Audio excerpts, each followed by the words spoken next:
Hey guys, tonight we slip into the lantern-lit alleys of Yoshiwara, Japan's most infamous pleasure district, where silk kimonos shimmer under moonlight and every smile hides a secret.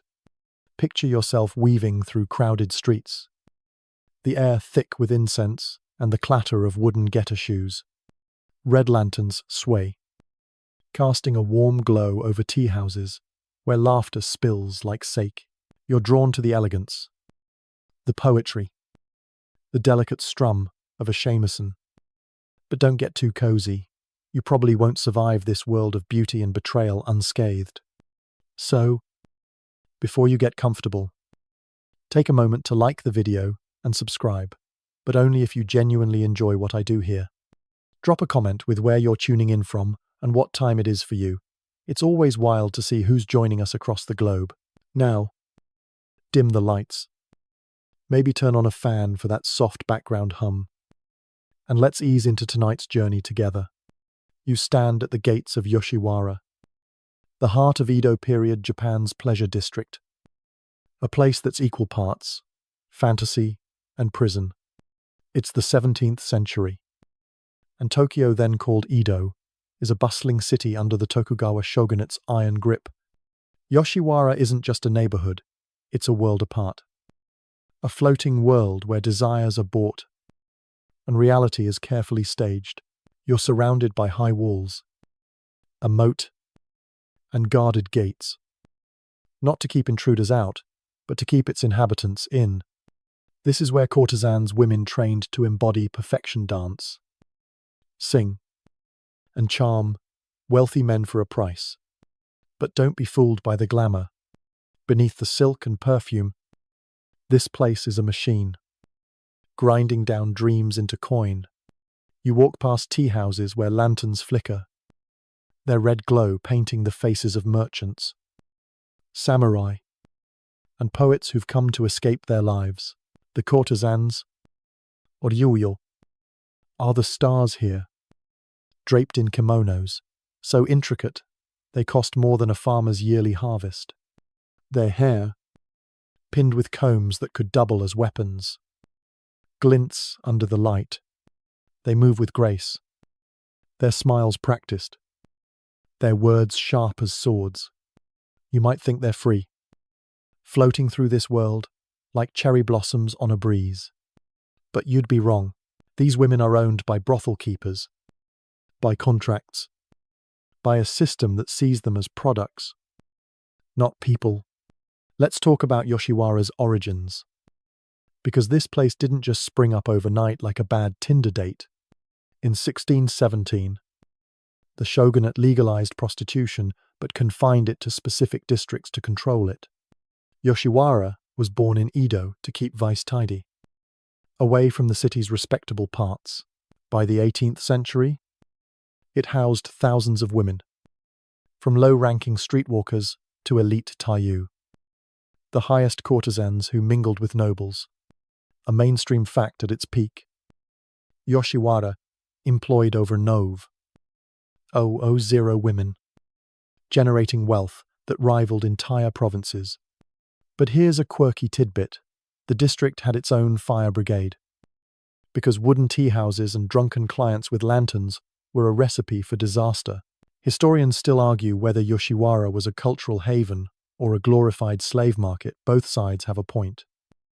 And you're about to see why. You step into a tea house, the air heavy with jasmine and sake. A courtesan glides toward you, her kimono rustling like whispers. She pours you tea, her eyes catching yours just long enough to make your heart skip. She's an artist, trained since childhood in poetry, music, and conversation so witty it could cut glass. But her charm isn't for you, it's for the client who paid her wairan, her boss, to be here. You notice her obi belt, tied so tightly, it's a wonder she can breathe. That's no accident. It's a symbol of her status and her cage. Every gesture, every laugh, is choreographed. She's not just selling her time, she's selling an illusion, one that keeps men coming back and the brothel's coffers full. But let's pull back the silk curtain. These women aren't here by choice. Most were sold as girls, some as young as 7, by families too poor to keep them. A sack of rice, a few coins, and a promise of opportunity were enough to seal their fate. Once inside Yoshiwara, they're trapped by debt kimonos, training.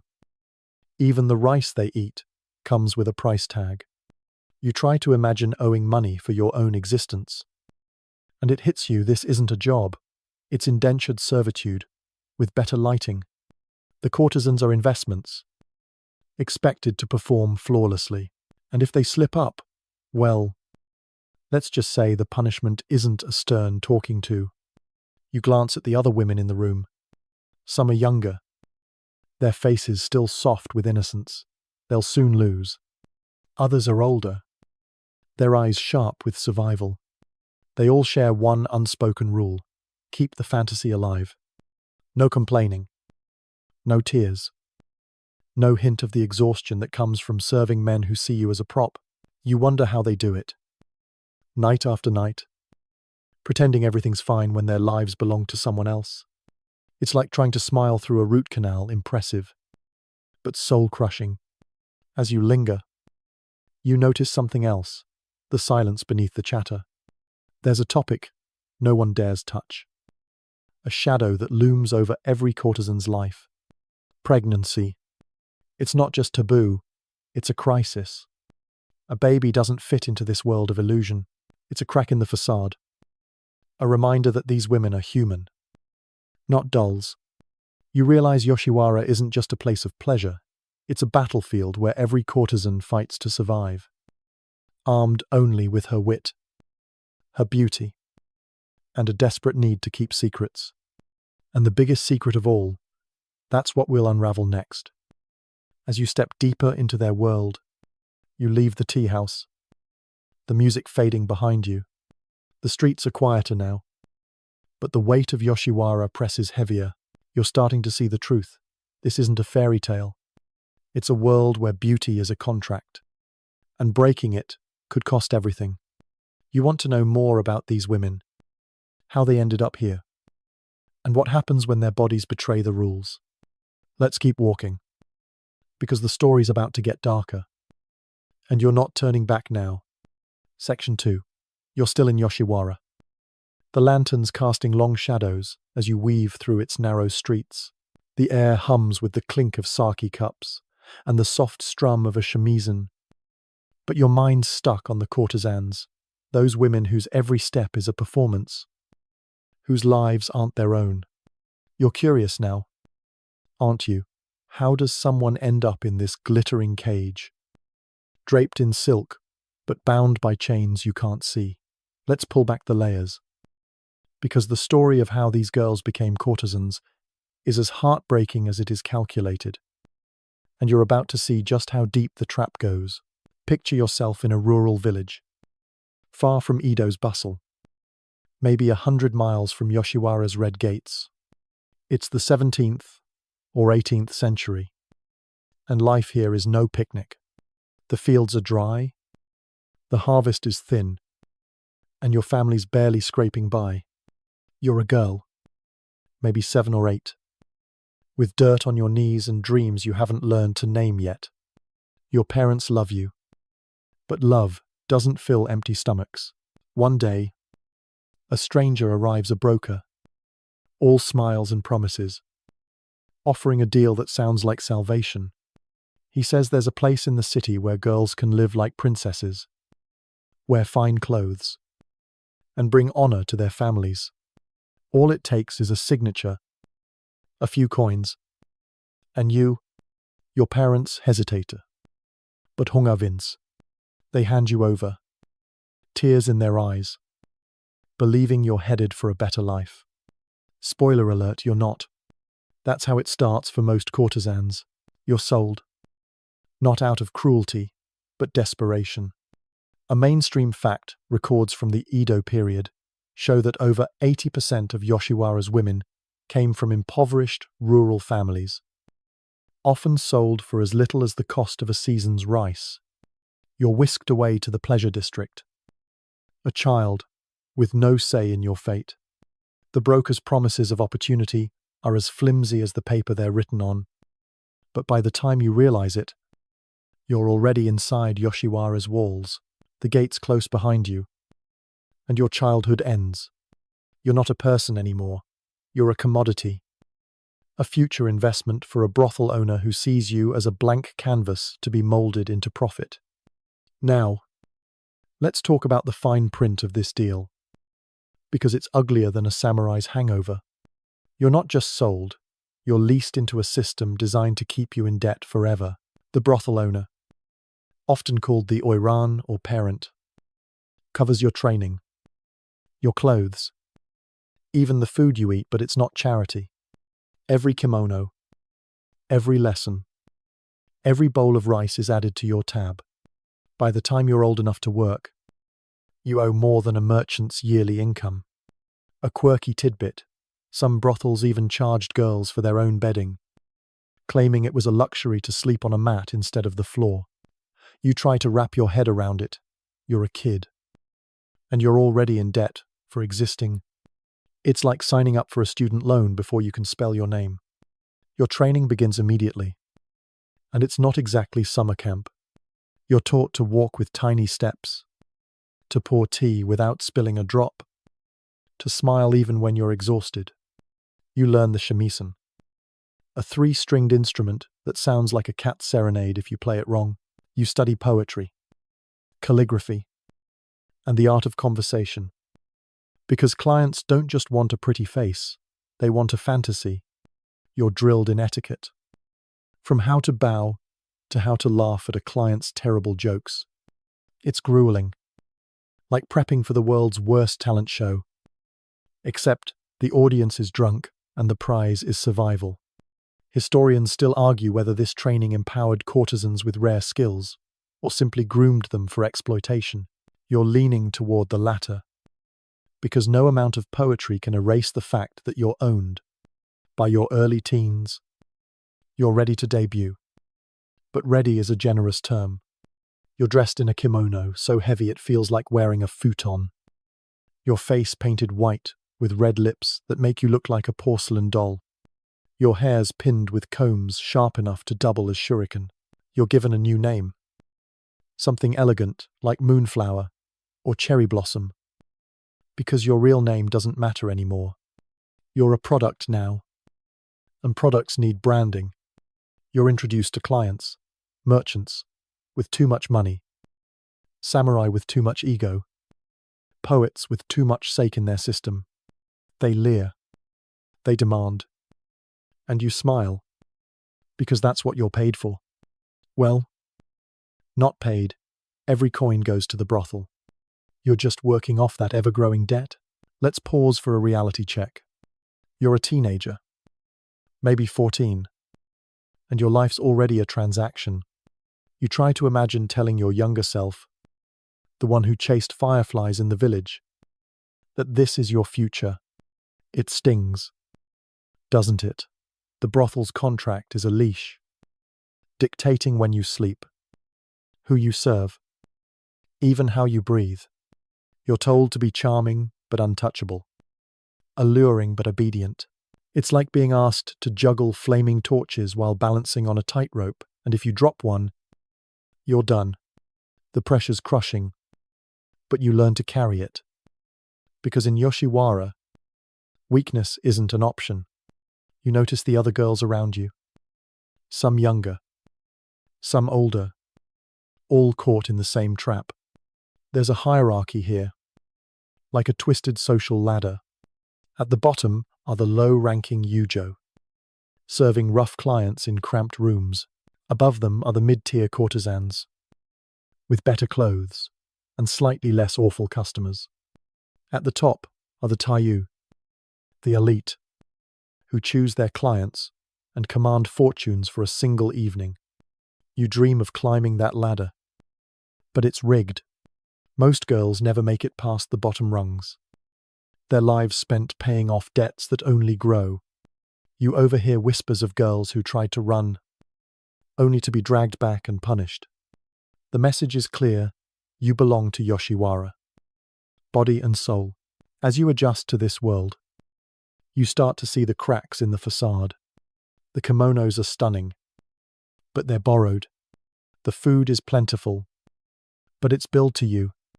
The clients call you beautiful, but they'd never marry you. You're surrounded by luxury, yet you own nothing, not even your future. You start to wonder, what happens if you break the rules? If your body betrays you in a way the brothel can't ignore? Pregnancy. For instance, you've heard the word whispered. Always with fear, never with joy. It's not just a personal crisis, it's a business disaster. You want to ask more, but the older girls hush you.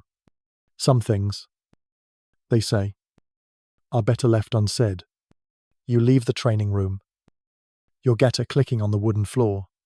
The air feels heavier now, like the weight of a secret you're not supposed to know. You're starting to understand, becoming a courtesan isn't a choice, it's a sentence. These girls weren't born into silk, they were sold into it, molded by a system that profits from their every breath. And yet, they survive, painting their faces, tying their obi, and stepping into the lantern light night after night. You're not sure if it's courage or resignation, but it's something fierce. Let's keep going, because the skills they master, the ones that make them legends, are next. And you're about to see just how much it costs to shine in the dark. Section 3. You're still wandering Yoshiwara's maze of lantern-lit streets. The air alive, with the clink of sake cups and the hum of distant laughter. You've seen how girls are sold into this world. Their lives traded for a handful of coins and a promise that evaporates like morning dew. Now, you're stepping into the heart of what makes a courtesan more than a prisoner in silk. You're about to learn the art of illusion, the skills these women master to survive. To dazzle, to keep the fantasy alive, while their own dreams flicker like candles in a storm. It's a performance so flawless you'd almost forget the cost. But don't worry. You're about to see the strings behind the puppet show. Picture yourself inside a tea house. The walls paper thin, the air heavy with jasmine and anticipation. A courtesan glides in. Her kimono, a cascade of embroidered silk. Her movements so precise they feel like choreography. She's not just a woman, she's a living artwork, trained to embody perfection. You watch her pour sake with the grace of a dancer, her smile warm enough to melt a samurai's armor. She speaks, and her words are poetry, laced with wit, sharp enough to cut through a merchant's ego. You're enchanted, aren't you? That's the point. Her job is to make you feel like the only man in the world, even if you're the 10th client she's seen tonight. Let's break down what it takes to pull this off. Because it's not just about looking pretty. From the moment you're sold into Yoshiwara, your training is relentless. Like cramming for an exam, you can't afford to fail. You learn the shamisen, a 3-stringed instrument that sounds soulful when played right, but screeches like a scorned cat when you mess up. You practice for hours. Your fingers raw, until the notes flow like water. You study calligraphy. Your brush strokes delicate, yet bold. Because a courtesan's letter to a client isn't just words, it's seduction on paper. You memorize poetry. Not the kind you'd find in a dusty scroll, but verses that make men feel like poets themselves. It's like learning to juggle while riding a unicycle and smiling through a toothache. Then there's the art of conversation. And trust me, it's an art. You're taught to charm everyone, drunken samurai, pompous merchants, even poets who think their metaphors are foreplay. You learn to laugh at their jokes, even the ones that land like a soggy rice ball. You master the art of subtle flattery, making a man feel like he's conquered the world without ever leaving the tea house. A mainstream fact: high-ranking courtesans, like the Taiyu, they were so skilled, they often advised powerful men on politics and culture. shaping decisions behind the scenes. You're impressed. But here's a quirky tidbit. Some courtesans were trained to mimic regional dialects to make clients feel at home, like a 17th century version of a personalized Spotify playlist. Historians still argue whether these skills made courtesans cultural icons or glorified actors trapped in a role. You're starting to see both sides. Because every word they speak is a tightrope walk between freedom and control. You watch her move, her getter shoes clicking softly, her ober tied so tightly, it's a wonder she can breathe. That's another skill, enduring the costume.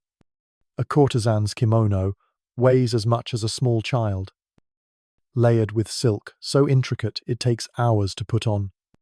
You try to imagine walking in it, let alone dancing, and you realize it's like wearing a wedding cake.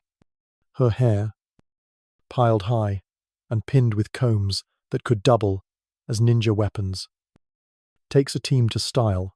The white makeup, red lips, and coal-lined eyes. That's not vanity, it's armor. It transforms her into a fantasy, hiding the exhaustion, the fear, the girl she used to be. You wonder how she doesn't collapse under the weight. But that's the trick she's trained to make it look effortless. Let's talk about the dances. Because they're not just steps, they're stories. You watch her perform the cherry blossom dance, her fan fluttering like petals in a breeze. Every gesture has meaning: a tilt of the head for longing, a sweep of the sleeve for grace. Clients eat it up, thinking it's for them. But you notice something else. Her eyes, sharp behind the smile, are scanning the room, reading every man's mood. She's not just dancing, she's strategizing, calculating who's a big spender, who's trouble, who's too drunk to notice her, slipping away early. It's like playing chess while everyone else thinks it's a tea party. You're starting to get it now. This isn't just talent, it's survival. Every skill she masters is a shield against a world that sees her as disposable. She's not just entertaining, she's performing emotional espionage, keeping clients happy while keeping herself sane. You try to imagine the mental gymnastics it takes to flirt with a man you despise, to laugh when you want to scream, to stay awake when your body's begging for rest. It's like running a marathon in high heels while reciting Shakespeare and dodging tomatoes. And yet, she does it, night after night, because failure isn't an option. But there's a shadow over all this beauty. Isn't there? You've heard the whispers, the unspoken rule that hangs like smoke in the air. Pregnancy. It's the one thing her skills can't hide, the one flaw the brothel won't forgive. You see it in the way the older courtesans glance at each other, their smiles tightening when a younger girl looks pale or moves too slowly. You want to ask, but the air feels heavy, like you're trespassing on a secret. These women are artists. Yes, but they're also prisoners, and their greatest performance is pretending they're free. You're starting to feel the weight of their world, the way every step, every smile, is a calculated act of defiance against a system that owns them. As you leave the tea house, the shameson's notes fade, but the tension lingers. You're struck by the paradox. These women are celebrated, idolly said, painted on woodblock prints that sell for fortunes. Yet they're trapped. Their skills make them legends, but legends don't get to rest.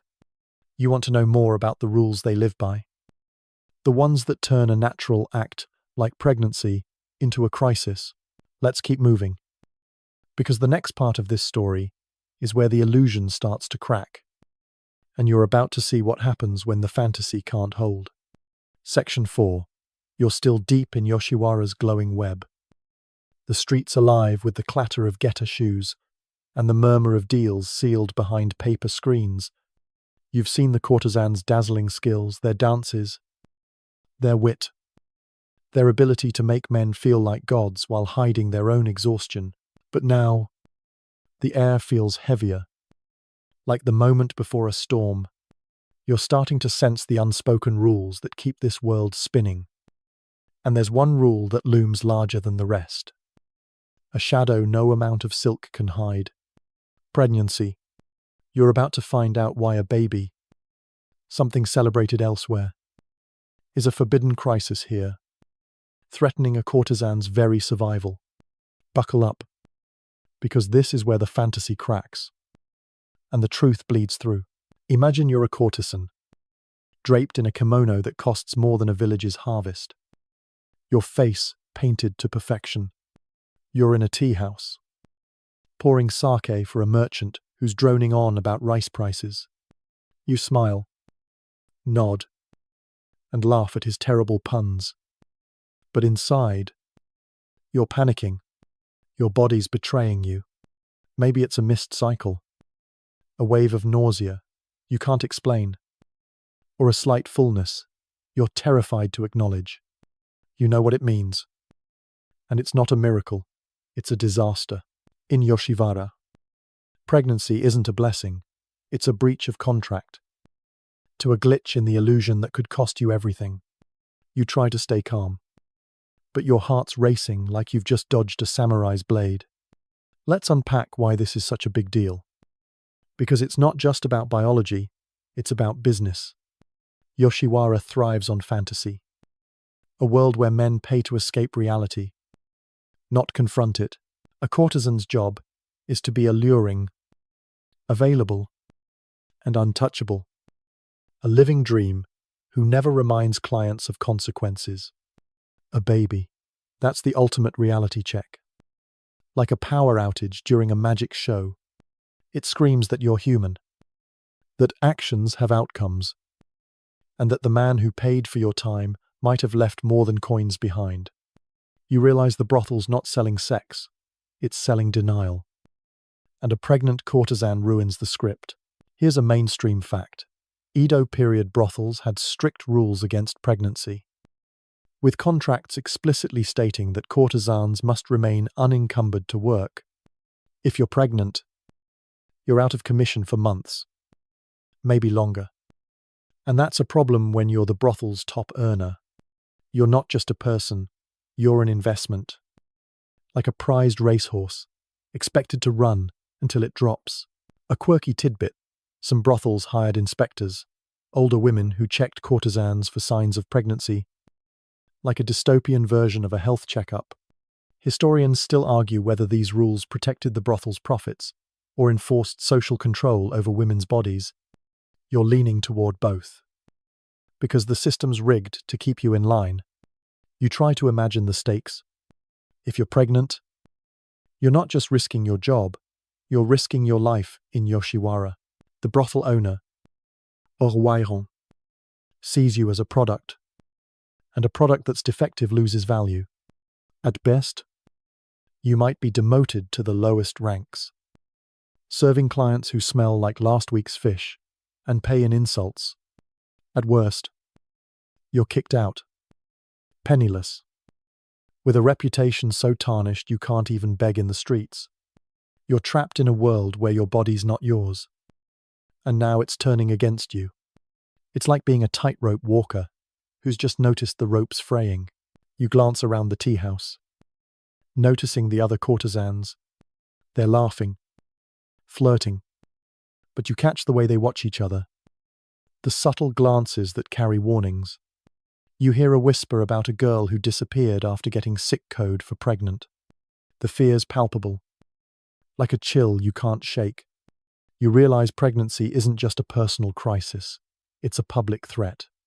If word gets out, it's not just your shame, it's a scandal that could taint the brothel's reputation. Clients might stop coming, worried about consequences, or just annoyed that their fantasy's been interrupted. You get it now in Yoshiwara. A baby isn't a new life, it's a death sentence for your career. Let's talk about the clients, because they're part of this mess. You serve men who range from lovesick poets to samurai with more swords than sense. They're here for escape, not commitment. If you hint at pregnancy, they vanish faster than your last paycheck at a sushi bar. These men aren't looking to play daddy. They're married. Or they're officials who'd rather face a duel than a scandal. You're left holding the bag.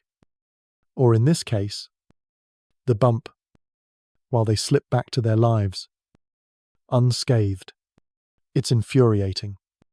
But you're not surprised. In this world, men pay for pleasure, not consequences. And the brothel's happy to keep it that way. You start to see the bigger picture. Yoshiwara's built on control. And pregnancy is the ultimate rebellion, a natural act that defies the system's rules. You're expected to be desirable, but barren. Passionate but detached. It's like being asked to cook a feast and never eat a bite. The brothel's power lies in keeping you dependent. Your body, a tool for profit. Not creation. You wonder how the courtesans cope. How they navigate this minefield without losing themselves. The answer's grim, they don't always. Some break. Some run. Some find ways to fight back in secret. You're curious now. Aren't you? What do they do when the unthinkable happens? As you sit in the tea house. The courtesan's laughter feels hollow. You notice her hand linger on her obi, as if checking it's still tight.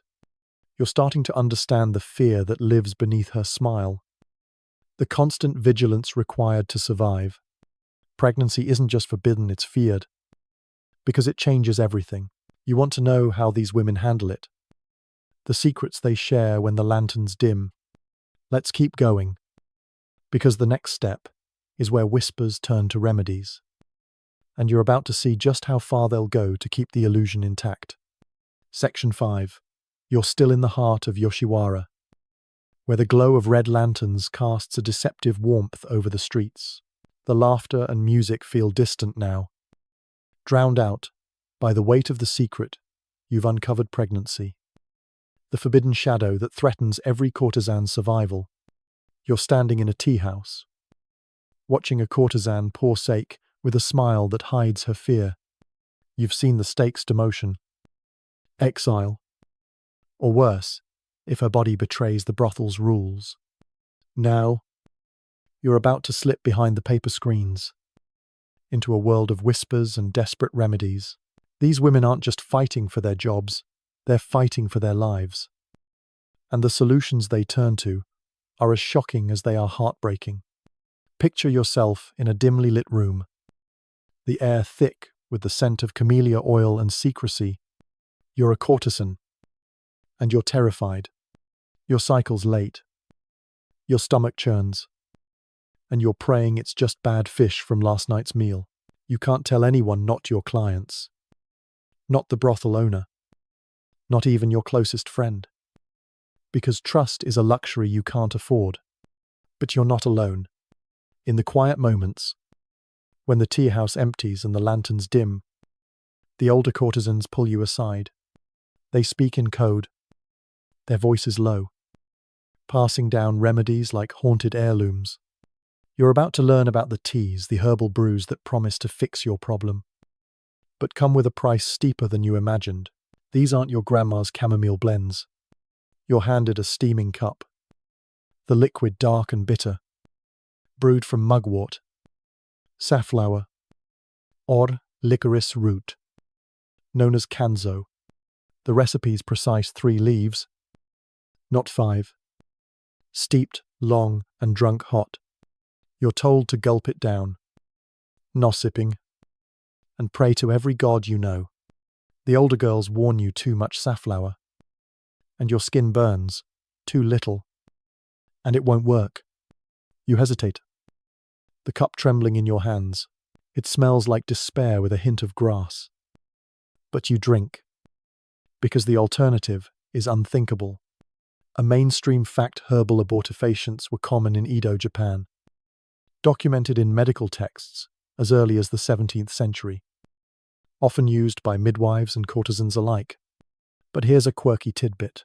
Some brews included ginger to speed things up, which sounds like a cooking tip until you realize it's meant to trigger bleeding. Historians still argue whether these remedies were effective medicine or dangerous folklore passed off as hope. You're betting on the latter, because the risks are chilling. You feel the tea burn its way down, and soon, the cramps start sharp, like a knife twisting in your gut. You're told it's a good sign, but it doesn't feel good. You're sweating, your vision blurs, and you're praying you don't pass out in the middle of the tea house. The worst part, you have to keep working.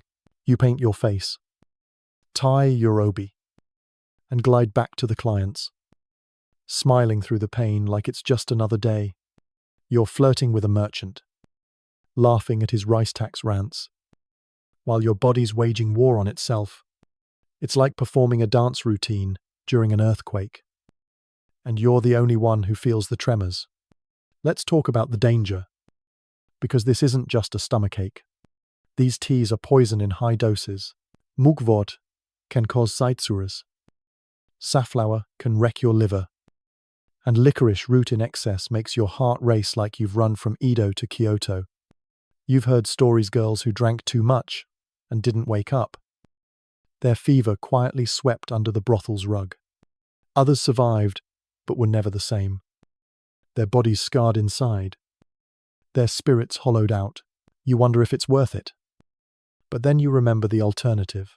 A visible pregnancy means demotion to the lowest ranks, serving clients who pay in bruises. Or worse, exile to a world that shuns fallen women. You drink the tea because it's a gamble. And in Yoshiwara, every choice is a roll of the dice. You're not alone in this. Though, the other courtesans are your lifeline, sharing recipes in hushed tones. Like spies passing coded messages, you learn the tricks. Sip rice water to ease the nausea. He on your side to dull the cramps. Never let the Oran see you wince.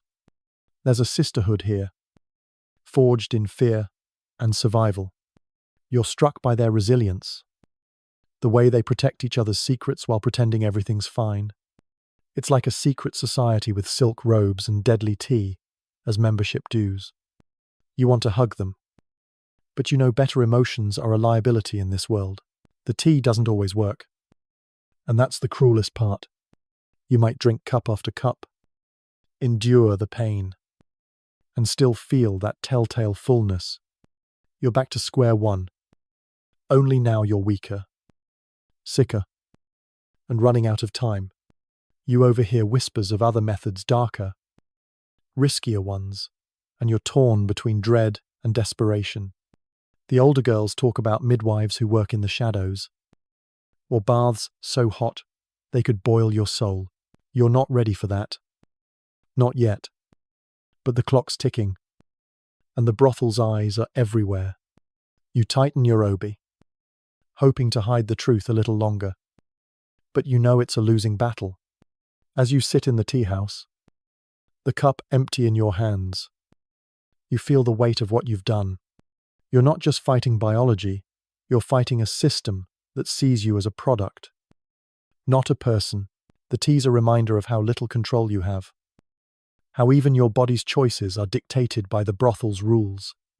You're angry, but there's no time for rage. You have to perform, to smile, to keep the illusion alive. You glance at the other courtesans, their faces, masks of calm, and you wonder how many have sipped the same bitter brew. You're starting to see the cost of survival in Yoshiwara, and it's steeper than any kimono's price tag. You leave the room, the taste of mugwort lingering on your tongue.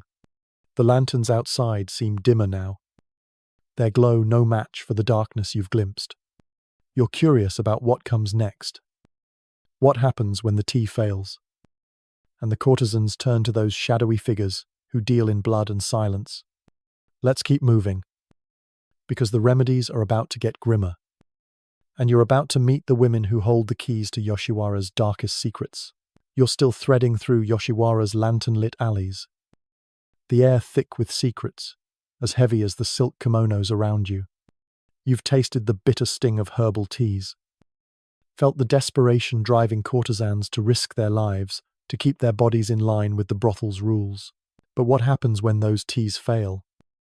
When the cramps and prayers don't deliver, you're about to slip deeper into the shadows, where whispered names and hidden doors lead to the midwives of the night women, who offer solutions no one dares speak of aloud.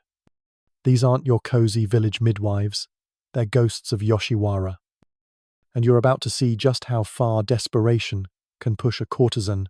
Picture yourself in a cramped back room, the kind tucked behind a tea house, where the walls are stained with smoke and silence. You're a courtesan, your heart pounding like a taiko drum. The teas haven't worked, and your obi's getting harder to tie. You're running out of time, and the brothel's eyes are sharpening. A friend, someone you trust with your life, slips you a name and a place. Go after midnight, she whispers, pressing a folded note into your palm. You sneak out, your getter muffled on the cobblestones, and knock on a door that doesn't exist in the daylight. It creaks open, and there she is, the Basson, the old woman, a midwife who trades in secrets and blood. These midwives aren't what you expect. No warm smiles, no soothing herbs. They're often former courtesans themselves, aged out of the trade, their hair grey, their hands steady but scarred. They've seen Yoshiwara's underbelly and survived it. And now they're the last resort for girls like you. You step inside, the room lit by a single candle, its flicker dancing on crude tools laid out on a cloth, a curved blade, a wooden stick, a bowl of steaming water. It's not a hospital, it's a battlefield. You're terrified. But you're here because the alternative is worse. A mainstream fact abortion was practiced in Edo, Japan, often by unlicensed midwives, with records showing thousands of procedures in urban centers like Yoshiwara. Here's a quirky tidbit. Some midwives accepted payment in trinkets, like a hairpin or a silk sash. Because coins could be traced back to the brothel, historians still argue whether these women were saviors or opportunists, helping desperate girls or profiting from their pain. You're not sure where you stand. But the fear in this room feels real. You sit on a mat, your kimono hiked up, trying to breathe through the panic. The Basin doesn't ask questions. She doesn't need to. She's done this before. Too many times. She mutters, instructions, lie back. Bite this cloth. Don't scream. There's no anesthesia. No sterile gloves. Just her calloused hands, and a knowledge passed down through whispers. You feel the cold touch of her tools. And you pray not for forgiveness, but for survival. The pain is sharp, like a blade slicing through your core. And you clench your fists, willing yourself to stay quiet. You're not just hiding a pregnancy now, you're hiding this moment. Because if the brothel finds out, you're finished. Let's talk about the risks. Because this isn't a quick fix. These procedures are crude, done with whatever's at hand: sharpened bamboo, boiled rags, maybe a rusted knife. Infection is a constant threat.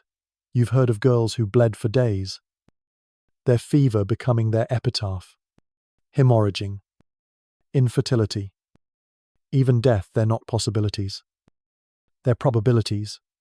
You're gambling with your life. But in Yoshiwara, every choice is a gamble. The Basan works fast, her movements practiced, but there's no gentleness here. She's not your mother, she's your last hope. You wonder if she feels the weight of what she's doing. But her eyes are blank, like she's seen too many nights like this. You're not alone in seeking her out. Other courtesans have been here, their names unspoken, but their stories etched in the Basan's memory. You hear whispers of girls who paid with a single perfume bottle, its scent worn like a badge of survival. Others traded secrets, promises, or a stolen kimono sash. The Basan doesn't judge, she can't afford to. She's part of this world, a survivor who's turned her pain into a trade. You want to hate her, but you can't. She's risking her own neck to help you. Because if the authorities catch her, it's not just a slap on the wrist, it's exile, or worse. The procedure ends, and you're trembling, blood seeping through the rags. She hands you. She tells you to rest. But you can't. You have to be back at the tea house by dawn.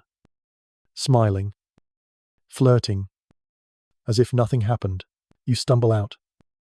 The night air, cold against your sweat-soaked skin. You're alive, but you don't feel it.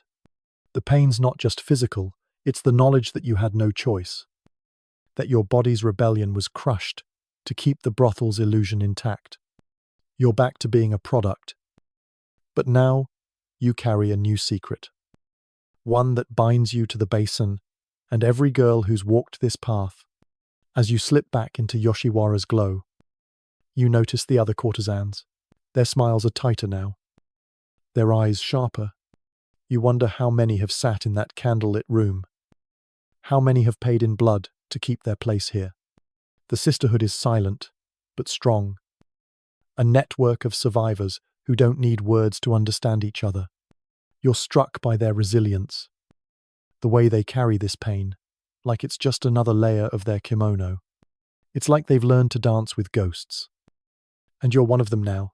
You pause in an alley. The lanterns dim above you. The weight of what you've seen settles in, heavy as the silk you wear. You're starting to understand the lengths these women go to, the risks they take to stay in the game. But the midwives aren't the end of the story. There are other methods, darker and stranger, waiting in the shadows. Let's keep going, because the next step is a plunge into desperation. And you're about to see just how hot this world can burn. Section 7. You're still caught in Yoshiwara's web, where the flicker of lanterns barely hides the darkness beneath. You've just left the shadowy world of the basin midwives, their candlelit rooms thick with pain and secrecy. The bitter taste of herbal teas and the sting of crude tools linger in your mind. But you're about to discover that desperation drives courtesans even further. The teas failed. The midwives were a gamble. And now you're stepping into a method so extreme it feels like a fever dream. Welcome to the boiling bath. A remedy that's part torture, part hope, and all heartbreak. You're about to see just how far these women will go to keep their place in this silk-wrapped prison. Picture yourself in a bathhouse. The air heavy with steam and the scent of cedar. You're a courtesan. Your kimono folded neatly to the side. Your obi untied for once. You're alone. Or as alone as you can be in Yoshiwara, where eyes are always watching. The wooden tub before you steams like a cauldron. The water so hot it could scald a demon. You've heard the whispers soak long enough, and your body might reject the pregnancy. Like a flower wilting in a drought. It sounds insane. Like something you'd read in a bad scroll. But you're out of options. The teas didn't work. The midwife's too risky. And your obi can't hide the truth much longer. You step into the water, and it burns. But you grit your teeth. You're not here to relax. You're here to survive. The boiling bath method isn't a spa day. It's a desperate act. Passed down through hushed warnings. You're told to stay in until you're dizzy, until your skin screams and your heart races like a spooked horse. Some girls add mugwort to the water. Yep, that herb again. The Swiss Army knife of Yoshiwara's nightmares, hoping it'll amplify the effect. Others drink sake first. Not for courage, but to dull the pain. Like chugging rice wine before a sword fight. You sink deeper, the heat clawing at your body, and you wonder if this is what hell feels like. A mainstream fact, hot baths were used in Edo, Japan, as a folk remedy for various ailments, including inducing miscarriage. Noted in medical texts of the time. Here's a quirky tidbit. Some courtesans chanted prayers while soaking, believing spirits could sway the outcome. Like a spiritual Yelp review for their womb. Historians still argue whether these baths were based on any real science, or just cruel superstition, dressed up as medicine. You're betting on superstition. Because this feels more like punishment than cure. You're trying to stay calm. But the water's relentless. Your skin's red. Your breath's shallow. And you're fighting the urge to leap out. You've been told fainting's a sign it's working, which is about as reassuring as a samurai saying, "Duck," mid-battle. You lean back, the steam curling around you like a ghost. And you think about why you're doing this. A baby doesn't fit in Yoshiwara's fantasy. It's not just your job at stake, it's your identity. Your survival. If the brothel finds out, you're demoted to the dregs, serving clients who pay in punches, or kicked out to a world that spits on fallen women. You're not just scolding your body, you're scolding your future to keep it from crumbling. Let's talk about the risks. Because this isn't just a hot tub gone wrong. Scalding burns are the least of it. You're risking shock, heat stroke, even organ failure. You've heard stories girls dragged unconscious from the water. Their accident, hushed up by the brothel. Others survived but were scarred. Their skin, a map of their desperation. The worst part, it's not even reliable. You might endure this torture and still be pregnant. Only now you're weaker. Your body battered like a ship in a storm. It's like betting your life on a coin toss. But in Yoshiwara, every choice is a bad bet. You're not alone in this tub. Not really. Other courtesans have been here. Their names unspoken, but their fear etched in the steam. You imagine them, trembling, praying, hoping the heat will rewrite their fate. There's a grim sisterhood in these moments, a shared silence that binds you. You've seen the way the older girls glance at you, their eyes saying they know. They've been there. They don't offer comfort.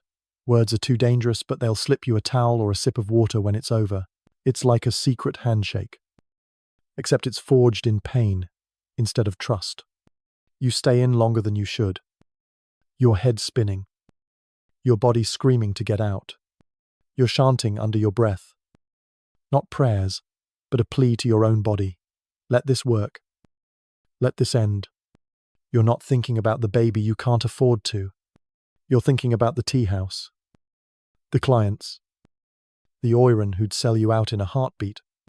You're thinking about survival, about keeping the illusion alive one more day. Finally, you climb out, your legs shaky, your skin raw. You wrap yourself in a robe, but the chill inside you doesn't fade. You're back to work by morning, smiling, flirting, as if you didn't just boil your soul. As you leave the bathhouse, the steam lingers like a bad dream. You're struck by the cruelty of it all, how a place so beautiful can demand such brutality. You're starting to see the courtesans differently. Not as performers, but as warriors. Fighting a war no one acknowledges. You wonder what's next. What other lengths they'll go to when the bath fails. When the heat isn't enough. Let's keep moving. Because the remedies are about to get tighter. And you're about to see how a simple strip of cloth becomes a weapon in this fight. Section 8. You're still navigating Yoshiwara's flickering streets, where the glow of lanterns feels like a lie against the darkness you've uncovered. You've just stepped out of the scalding steam of the boiling bath. Your skin still tingling from the courtesan's desperate gamble to erase a pregnancy. The heat didn't always work. And now you're about to discover another method. One that's less about fire and more about force. You're entering the world of tight binding, where a strip of cloth becomes both a shield and a shackle, hiding the truth at a cost that's as physical as it is heartbreaking. Get ready, because you're about to see how these women turn their bodies into battlegrounds to keep Yoshiwara's illusion intact. Imagine you're a courtesan, standing in your small room, the paper walls thin enough to hear whispers from the tea house next door. Your kimono's off, and you're staring at a long strip of cotton cloth. Your obi's simple cuisine. You're terrified, your waist is thickening. Your cycles are missing, and the teas and baths have failed you. You can't afford a midwife's knife, and you're not ready to run, so you turn to haramaki, or stomach binding, a method that's as old as Yoshiwara itself. You wrap the cloth around your midsection, pulling it tighter, until your breath catches and your ribs ache. You're not just hiding a pregnancy, you're trying to squeeze it out of existence, or at least out of sight. Because in this world, appearances are everything. This isn't a fashion statement. You're turning your body into a fortress. Binding your abdomen so tightly, it's like wearing a corset made of desperation. You start at your hips, looping the cloth around and around, each layer a prayer that no one notices the slight curve of your belly. You tie it off, your fingers trembling, and check your reflection in a polished bronze mirror. You look flat, elegant, perfect, but inside, you're suffocating, your organ compressed, your breath shallow. You slip on your kimono, tie your obi even tighter, and head to the tea house, hoping your smile hides the pain. A mainstream fact: stomach binding was documented in Edo period Japan, used by courtesans and others to conceal pregnancies, often with severe health consequences. Here's a quirky tidbit: some girls hid charms in the binding, like folded prayers, believing they'd protect against discovery, like a spiritual invisibility cloak. Historians still argue whether binding was a practical survival tactic or a cruel extension of Yoshiwara's control over women's bodies. You're leaning toward control, because this feels like punishment disguised as a choice. You move through the tea house, pouring sake for a merchant who's too drunk to notice your stiff posture. Every step hurts. Every laugh is a gamble, too deep a breath, and the binding might slip. You've learned to stand straighter, to glide instead of walk, to avoid sitting too long because it presses the cloth deeper into your skin. You're not just performing for clients now, you're performing for the brothel, for the oiran who'd demote you if they suspected the truth. It's like dancing on a tightrope while juggling knives, and you're the only one who knows the fall could kill you. Let's talk about the toll, because this isn't just uncomfortable, it's dangerous. Binding compresses your organs, restricts your breathing, and cuts off circulation. You're dizzy half the time, your stomach churning, your ribs bruised from the pressure. You've heard stories, girls, who fainted mid-performance, their bindings blamed on tight obi fashion.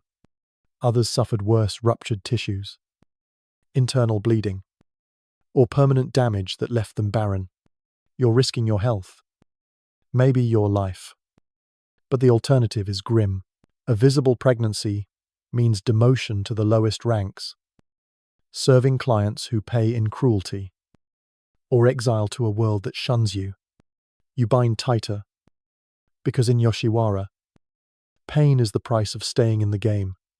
You're not alone in this struggle. You catch glimpses of other courtesans, their movements careful, their obi tied just a little too snug. You share knowing glances, a silent code that says you're in this together.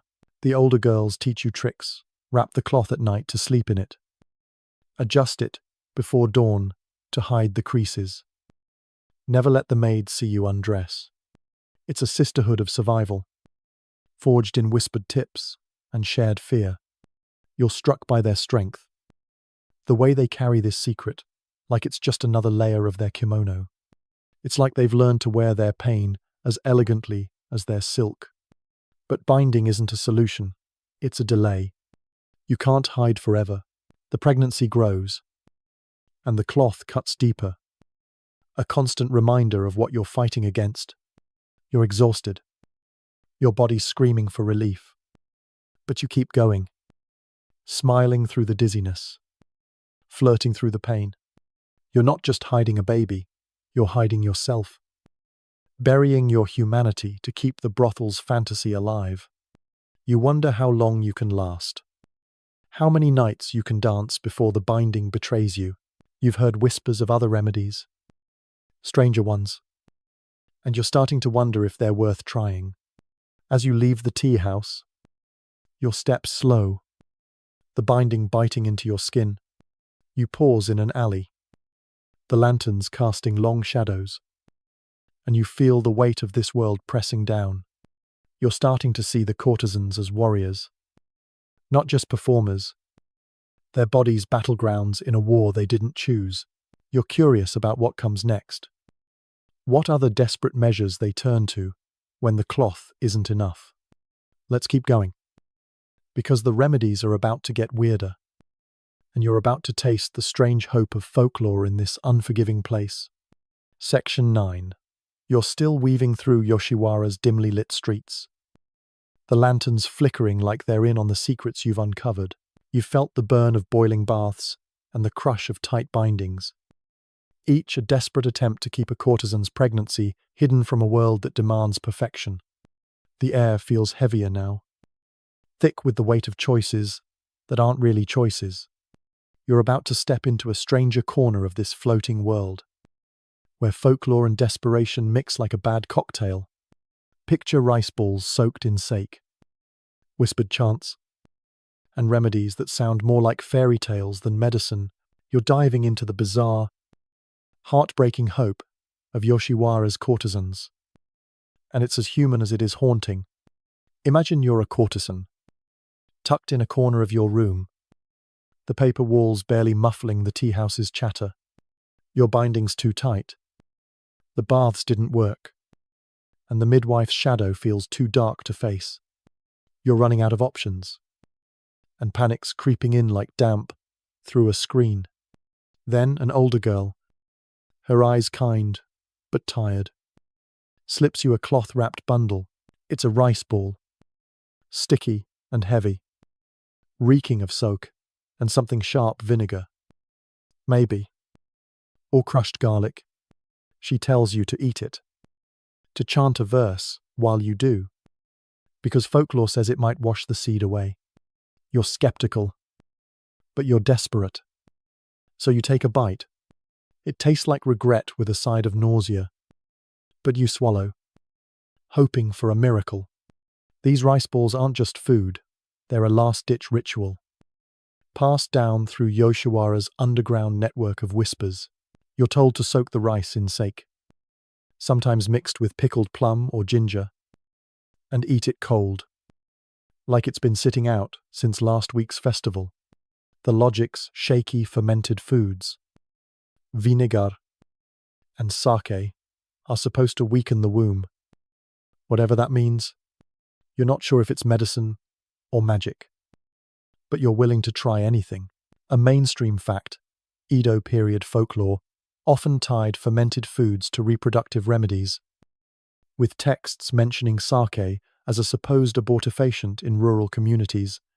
Here's a quirky tidbit. Some courtesans wrapped the rice in cloth dyed with indigo, believing the color held spiritual power, like a talisman against bad luck. Historians still argue whether these rituals were born from medical knowledge or pure superstition, a desperate grasp at control in a world that offered none. You're leaning towards superstition, because this feels like clutching at straws soaked in liquor. You sit there, chewing slowly, the sake burning your throat. The older girl teaches you a chant, return to the river. Little child, for now is not your time. It's half prayer, half apology, and you whisper it, not because you believe, but because it's something to hold on to. You're trying to keep your hands steady, your face calm, but inside, you're a mess. You have to keep working, pouring tea, laughing at a merchant's bad poetry, all while hoping this soggy rice ball does what teas and baths couldn't. It's like trying to fix a broken cart with a paper fan, but you're out of tools, so you make do. Let's talk about the reality, because this isn't a fairy tale with a happy ending. These rice balls rarely work. At best, they upset your stomach, leaving you doubled over, blaming the fish from dinner. At worst, they do nothing, and you're back to square one. Only now you're sicker, weaker, and running out of time. You've heard stories, girls who ate these rituals for weeks, their bodies rebelling, but their pregnancies stubborn. The failure stings, not just because it doesn't work, but because it's a reminder of how little power you have. You're fighting biology with folklore, and biology's winning. It's like betting your life on a haiku. And the poem's not even good. You're not alone in this strange hope. Other courtesans have tried it. Their whispered recipes, a lifeline in the dark. You share the ritual in secret, passing rice balls under tables or behind screens. Each one a small act of defiance against the brothel's rules. There's a bond here, fragile but fierce, like a thread holding torn silk together. You catch an older girl's eye, and she nods, not smiling but understanding. She's been here, eaten the same bitter rice, chanted the same futile prayers. It's like a secret club, except the membership fee is your health and your heart. The worst part, you still have to perform. You're in the tea house, smiling at a samurai who's had one too many sakes. Your stomach churning from the vinegar and fear. You're hiding not just a pregnancy, but the fact that you're trying to erase it. All while keeping your makeup flawless and your laughter light. It's exhausting. Like running a marathon with a broken leg and a fake smile. You wonder how many others are doing the same. Their rice-soaked secrets tucked beneath their kimonos. You're starting to see the courtesans as alchemists, turning despair into hope, even if it's falsa. As you finish the rice ball, the taste lingers, sour and heavy. You feel no different, just emptier, like you've poured your hope into a ritual that's already fading. You tighten your obi, check your reflection, and head back to the tea house, because the show must go on. You're struck by the absurdity of it, fighting for your life with a soggy snack, but also by the courage it takes to keep trying. You're curious now, aren't you? What happens when even folklore fails? When the men who caused this vanish like smoke? Let's keep moving, because the next step is about absent fathers and silent men. And you're about to see just how alone these women really are. Section Deg, you're still deep in Yoshiwara's maze, where lanterns cast a glow that's more illusion than light. You've tasted the bitter rice balls. You felt the weight of chance that promise miracles but deliver only nausea. The courtesans' desperation is sinking in. Their every move, a fight to keep the brothel's fantasy alive. Now, you're about to face a new layer of this heartbreak. The men who vanish when the consequences of their pleasure take root. You're stepping into the world of absent fathers, where clients slip away, like ghosts, leaving courtesans to carry the burden alone. It's a silence louder than any shamisen, and you're about to hear it echo through Yoshiwara's walls. Picture yourself in a tea house, the air thick with sake and forced laughter. You're a courtesan, your kimono pristine, your smile practiced, but your heart's racing. You're pregnant, and you know who the father is, a regular client. Maybe a merchant with a soft spot for your poetry, or a samurai who calls you his cherry blossom. You've shared late nights with him, listened to his dreams, laughed at his stories. You're not naive. You know this world isn't built for love, but a small part of you hopes he'll care. So, you hint at the truth. Maybe a shy mention of feeling unwell, watching his face for a flicker of concern. Spoiler alert, you don't get it. His eyes go cold. His smile fades. And by morning, he's gone. Faster than a ninja in a bad kabuki play. These men aren't here for consequences. They're here for escape. You serve a parade of clients, merchants with fat wallets, samurai with sharper egos, poets who think their metaphors are payment enough. They pay for your time, your charm, your body. But the moment reality creeps in, they're out the door. Pregnancy. That's your problem. Not theirs.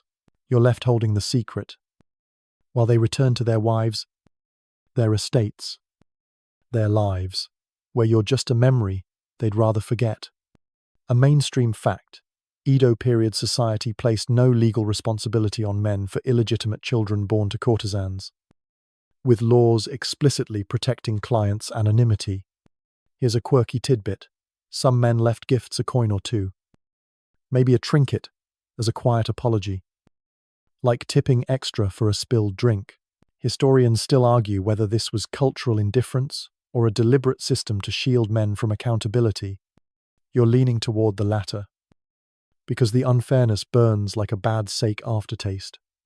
You try to confront him, maybe catch him at the tea house gate.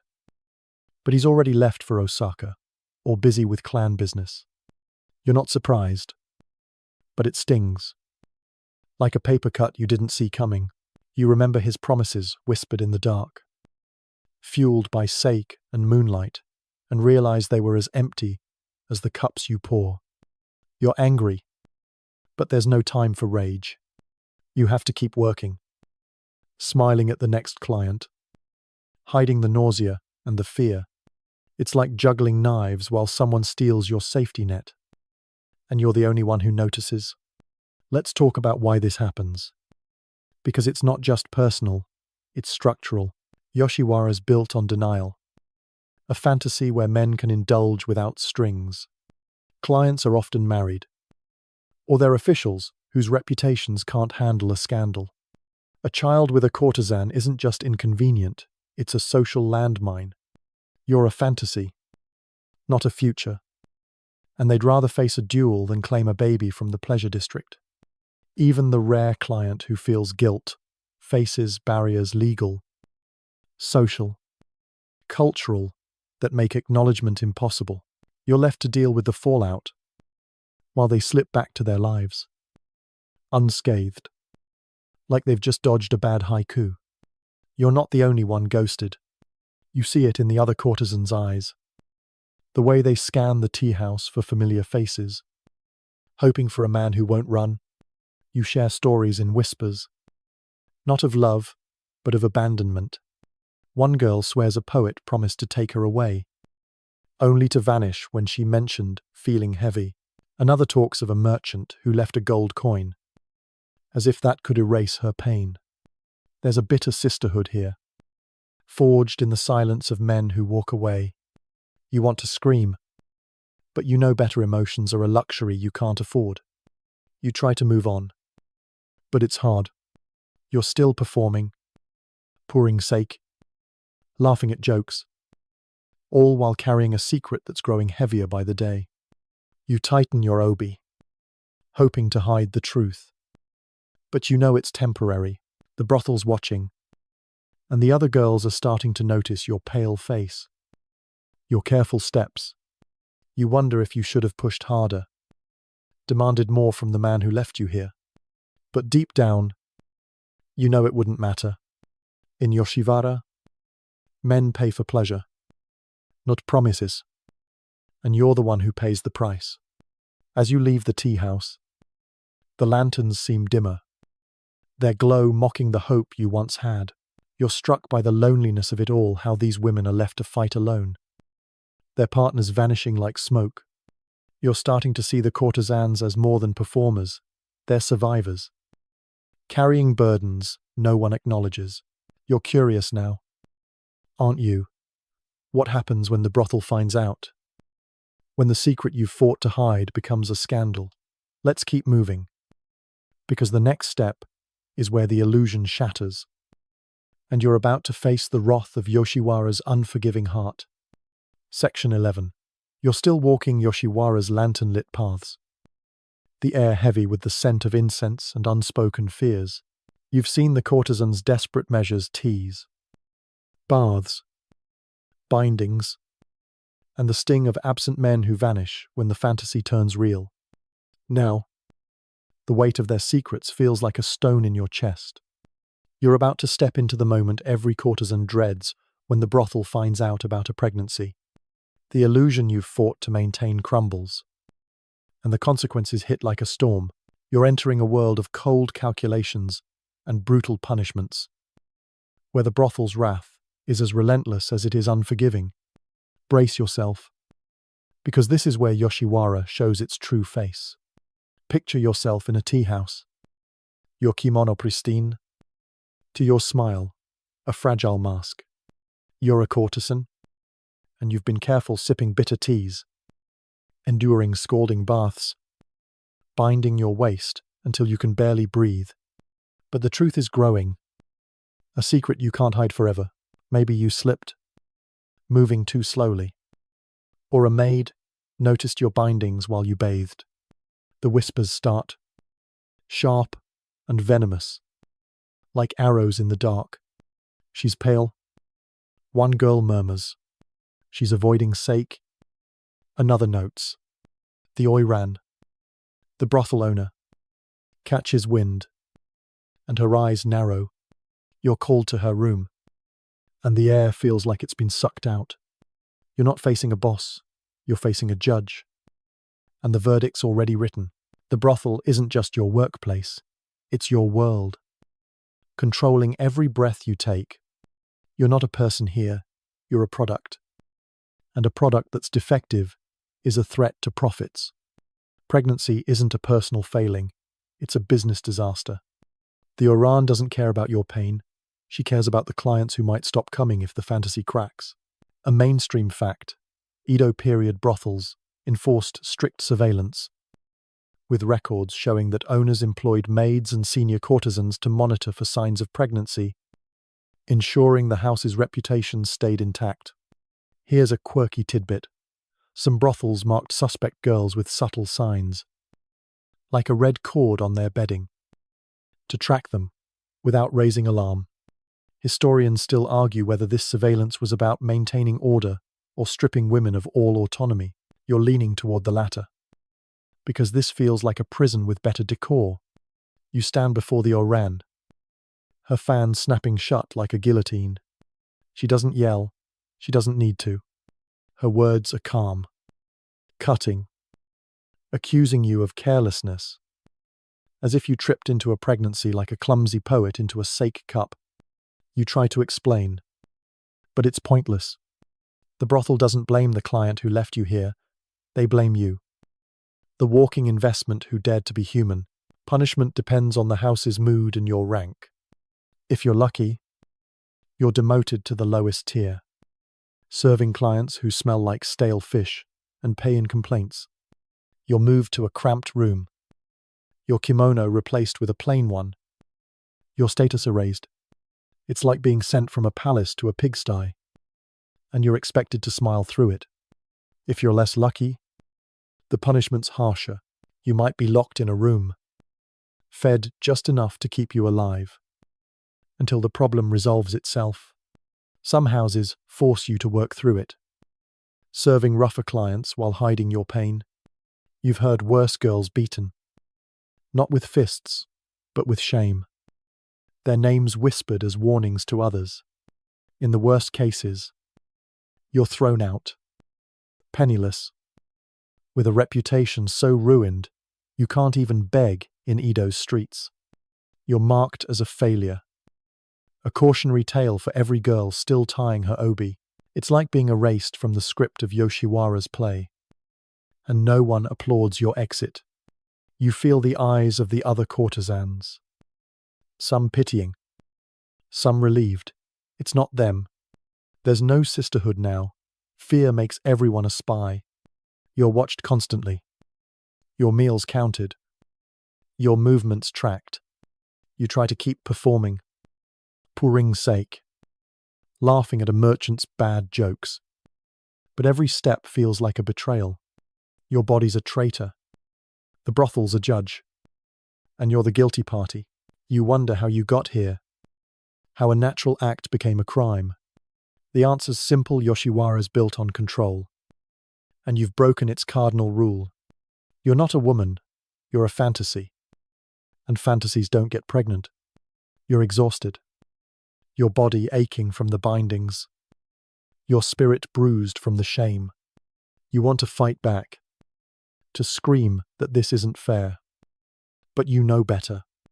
The brothel's power is absolute. It's wrath, a machine that grinds down anyone who defies it. You've seen girls disappear, sent to visit family or recover from illness. Code for exile, or worse. You're starting to understand the cost of being human in a place that sells illusions. It's like trying to hold water in your hands. Every effort slips through, leaving you empty. As you leave the Oiran's room, the lanterns outside seem colder. Their glow, a mockery of the warmth you'll never feel. You're struck by the cruelty of it all, how a place so beautiful can be so brutal, how women are punished for what men leave behind. You're curious now, aren't you? What happens when the punishment pushes a courtesan too far? When the only way out is to run? Let's keep moving, because the next step is about escape. And you're about to see how desperate freedom looks in Yoshiwara's shadows. Section 12. You're still in Yoshiwara's glowing cage, where lanterns flicker like false promises, and every step feels like a dance on a knife's edge. You've just felt the brothel's wrath, the cold sting of punishment for a pregnancy that threatens its perfect illusion, the weight of surveillance, demotion, and shame presses down like a too-tight obi. And you're starting to see the courtesans not just as performers but as prisoners. Now, you're about to follow the boldest among them, those who choose to run, to slip through the cracks of this floating world in search of something resembling freedom.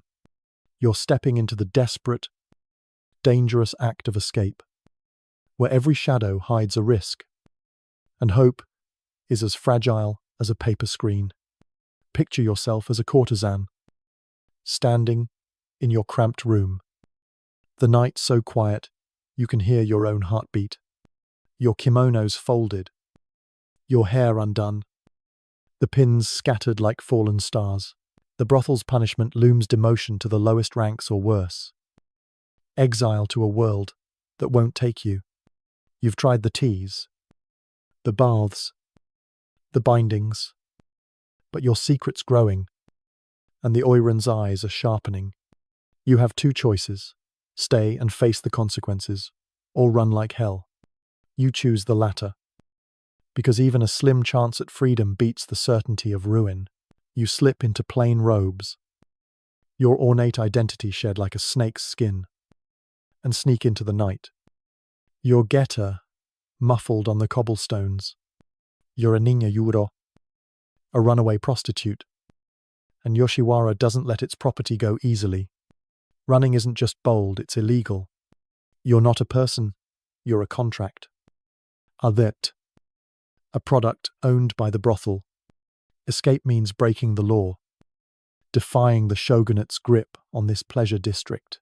A mainstream fact: Edo period records show that runaway courtesans were hunted by bounty trackers, with rewards offered for their return, dead or alive.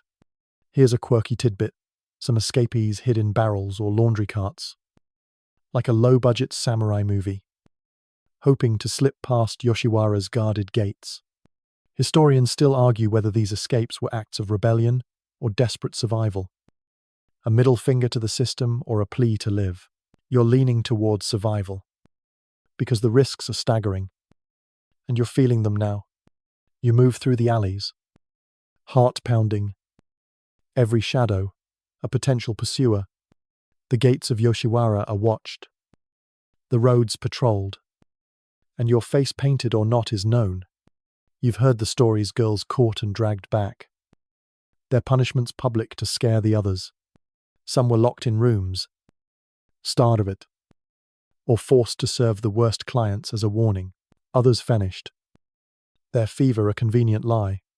You're aiming for anywhere else: a cousin's farm, a mountain shrine, a fishing village where no one asks questions unless you steal their sake. But freedom's not free. You have no money, no papers, and a reputation that closes more doors than it opens. It's like running from a dragon into a storm, and you're not sure which is worse. You're not alone in this flight. Other courtesans have run, their names whispered as legends or warnings. You've heard of a girl who dressed as a monk, shaving her head to blend into a temple's shadows. Another hid in a merchant's cart, only to be betrayed by a loose hairpin. The stories fuel you, but they also terrify you. You're carrying more than your fear. There's a life inside you. One you can't keep, but can't bear to lose. You're running for both of you, hoping for a place where you can breathe, without an Oiran's eyes on you. It's a cinematic gamble, like a scene from a scroll painting. Except the hero might not make it to the end. The risks are brutal. If you're caught, the brothel doesn't just punish it, humiliates.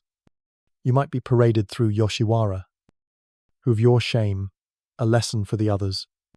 If you escape, survival's no guarantee. You're a woman alone in a world that scorns fallen girls. With no skills beyond poetry and charm, you might find a village that takes you in. But more likely, you'll face hunger, suspicion, or worse. You've heard of runaways who became nuns, reading fortunes in the hills. Their children raised in secret. Others weren't so lucky. Their fates lost to the wind. You keep moving, because stopping means giving up. And you're not ready for that. You pause in a dark alley. The lantern's far behind you. Your plain robes feel foreign. Your unbound hair, a stranger's. You're struck by the courage it takes to run, to trade silk for shadows, makeup for anonymity. The other courtesans back in Yoshiwara are still dancing, still smiling, but you know some are dreaming of this same escape. There's a sisterhood in their silence, a shared hope that someone, somewhere, makes it out. You're starting to see these women as rebels, not just victims. Their flight, a defiance of a system that owns them.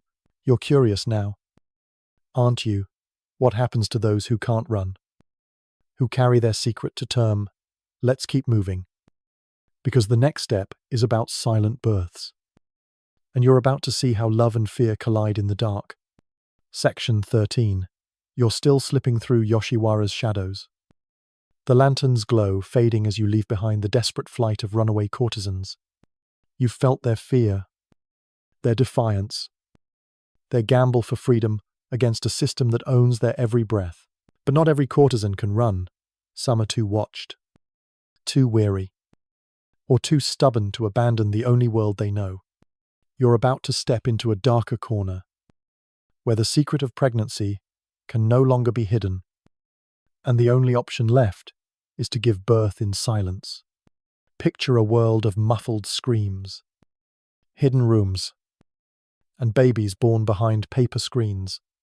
You're entering the realm of silent deliveries, where love and terror intertwine, and the cost of life is paid in whispers. Imagine you're a courtesan, your room a fragile sanctuary in Yoshiwara's relentless machine. Your bindings are failing, the teas and baths useless, and running isn't an option. The gates are too well guarded, and your debt's too heavy.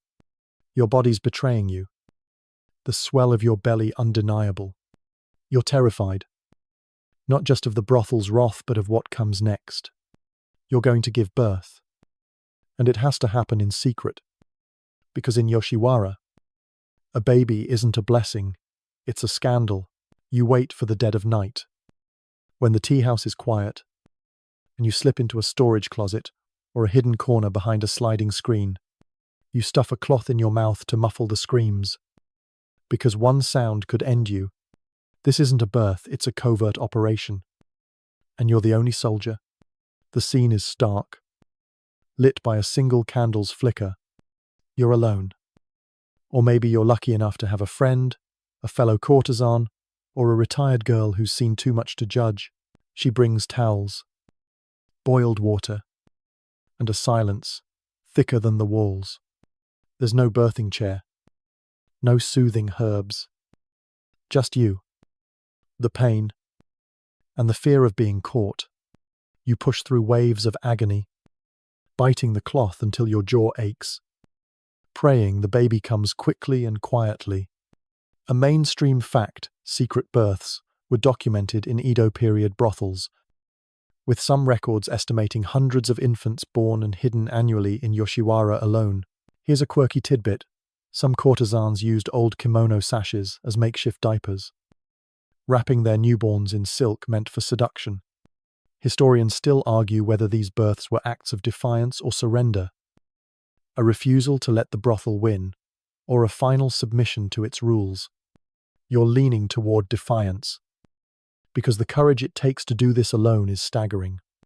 You feel the baby come. A small, slippery life in your trembling hands. You're exhausted, your body torn, but there's no time for relief.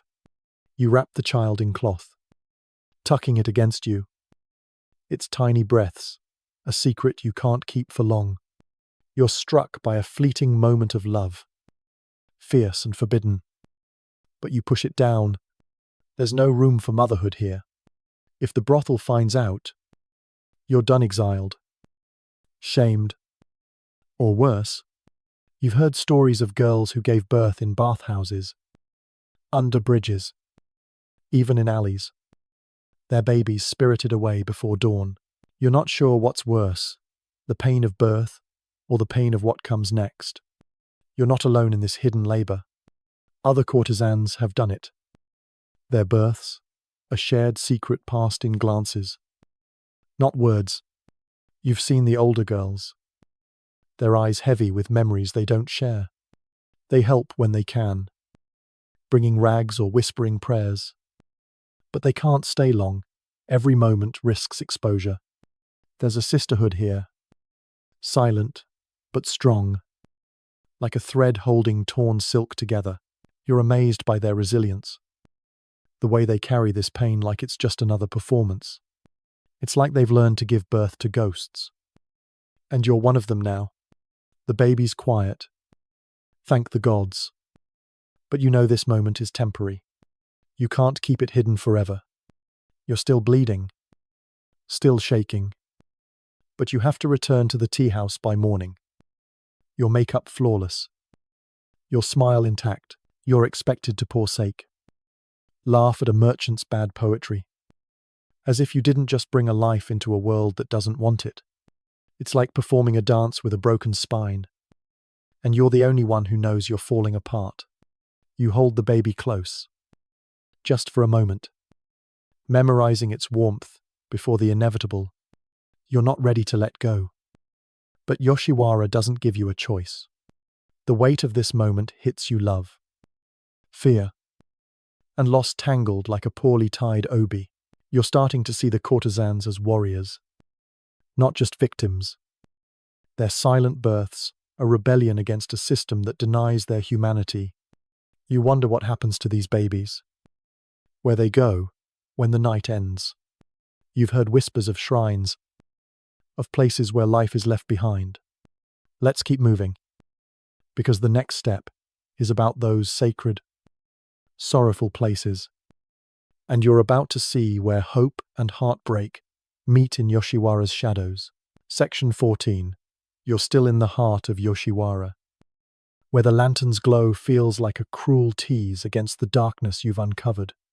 You've just witnessed the silent births, the muffled screams of courtesans bringing life into a world that rejects it. The weight of their courage and pain clings to you like damp silk. And now you're stepping into an even heavier truth. You're about to visit the shrines of abandoned hope, koya, or ubasute sites where courtesans leave their newborns under cover of night.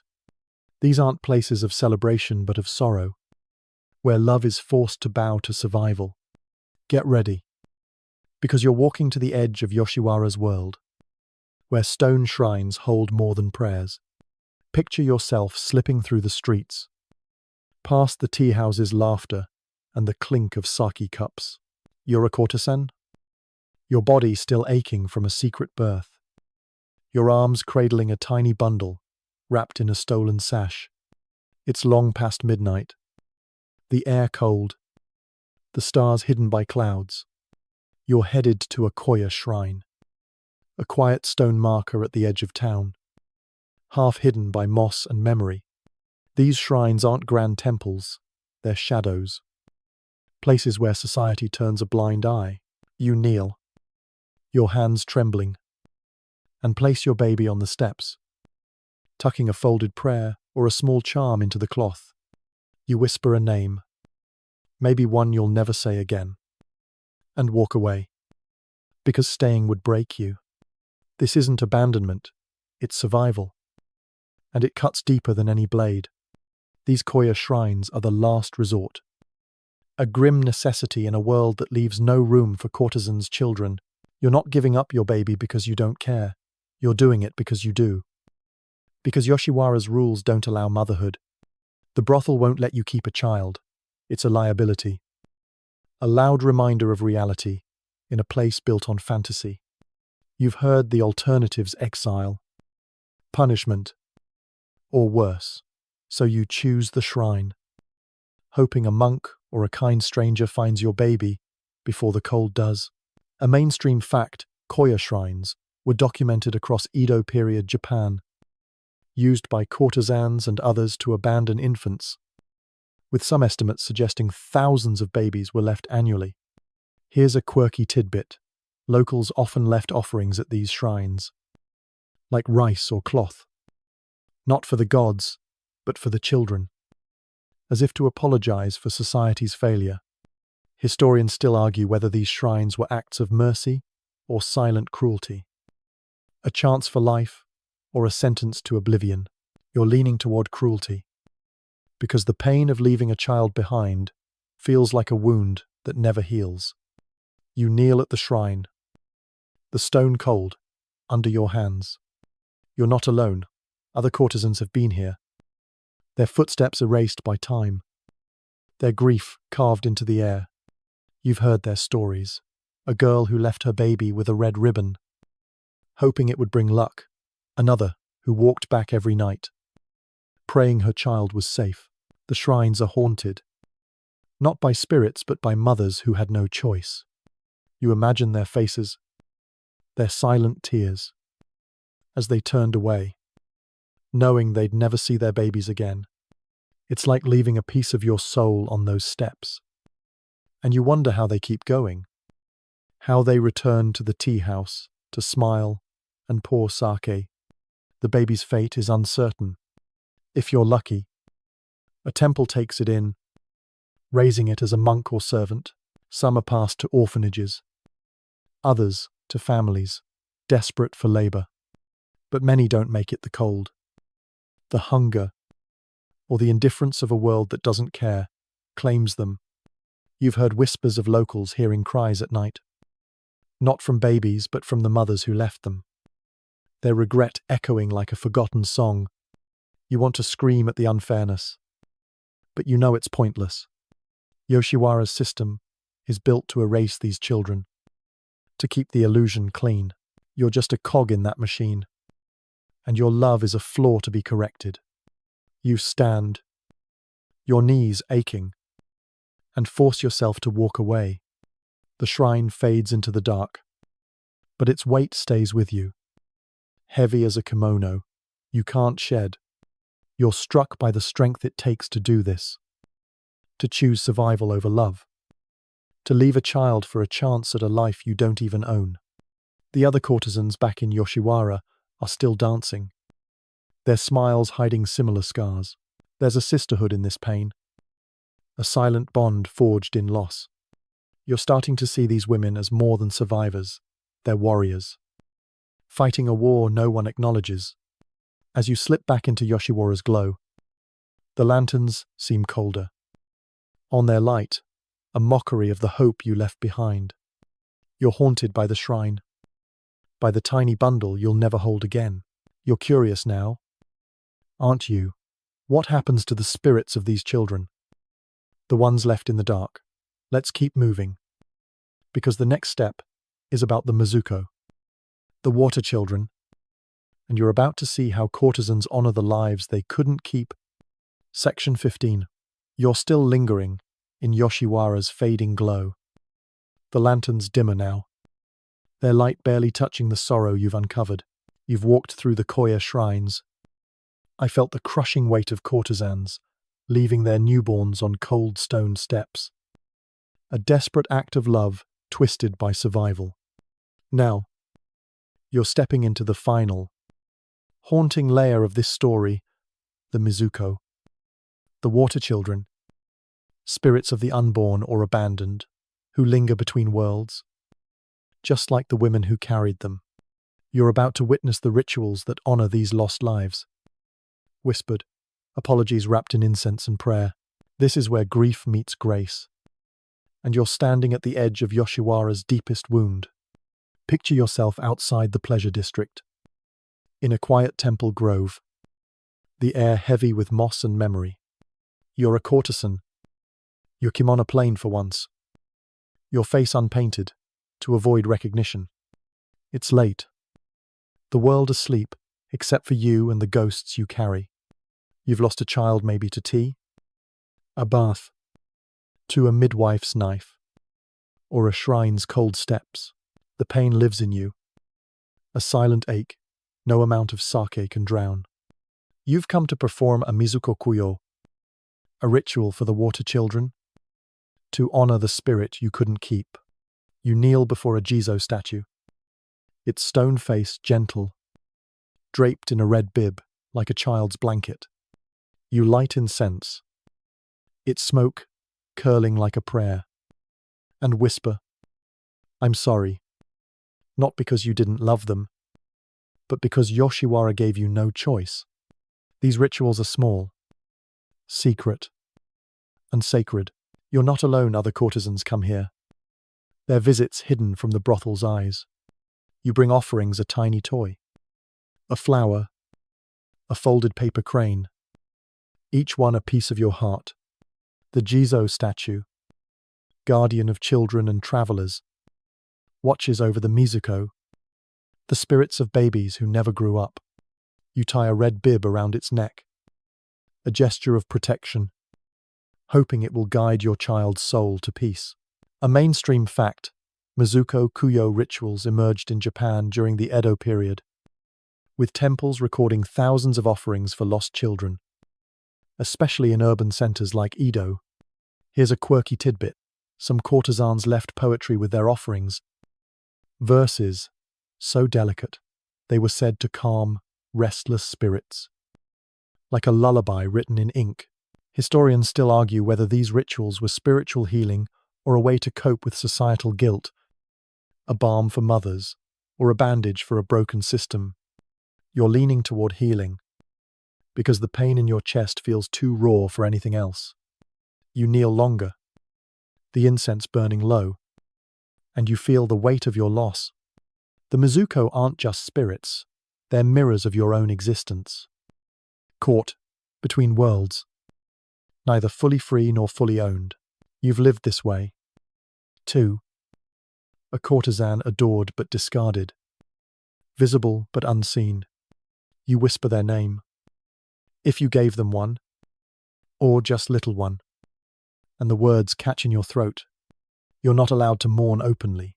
Grief is a luxury in Yoshiwara, but here, in this quiet grove, you steal a moment to feel human.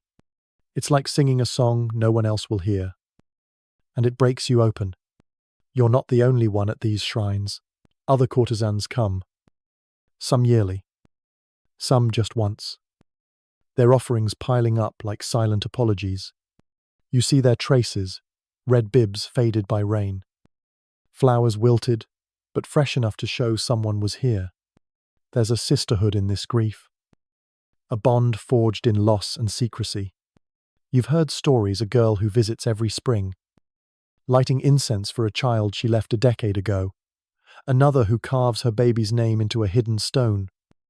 Defying Yoshiwara's erasure, you're struck by their resilience, the way they carry this pain like a hidden layer of their kimono. Invisible, but ever present. The ritual ends, and you stand, your knees aching, your heart heavier than when you arrived. You've honored your Mizuko, but the peace is fleeting. You have to return to Yoshiwara, To the tea house, to the clients who expect your smile, you repaint your face, retie your obi, and step back into the illusion. But the shrine stays with you, a secret no one can take. You wonder how many others carry this same wound. How many courtesans dance with ghosts in their hearts.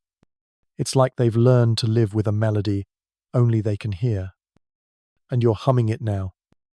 2. As you leave the grove, the lanterns of Yoshiwara loom in the distance. Their glow, a reminder of the world you can't escape. You're starting to see the courtesans as more than survivors.